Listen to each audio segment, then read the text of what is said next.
আসসালামু আলাইকুম রহমতুল্লাহ। আগামীকালকে রোজ বৃহস্পতিবার অর্থাৎ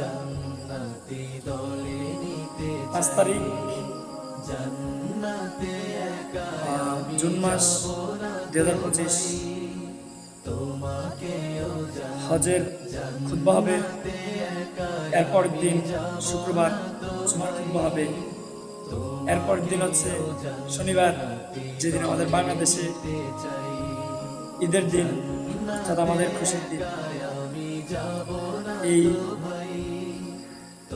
কয়েকদিনের ভিত্তিতে আল্লাহ তাআলা আমাদেরকে যে সৌভাগ্যটা দান করছেন, অর্থাৎ আমাদেরকে যে দিনগুলো দিয়েছেন, এই দিনের উসিলা করে, এই দিনের মানুষের আমলের উসিলা করে আল্লাহ তাআলা যাতে আমাদেরকে মাফ করে দেয়। 3টা দিন একই সাথে আমাদের যাইতেছে। বৃহস্পতিবার হজের খুতবা, শুক্রবার হবে জুমার খুতবা, আর শনিবার হবে আমাদের ঈদের নামাজে ঈদের খুতবা। এর জন্য সবাই বলে আলহামদুলিল্লাহ।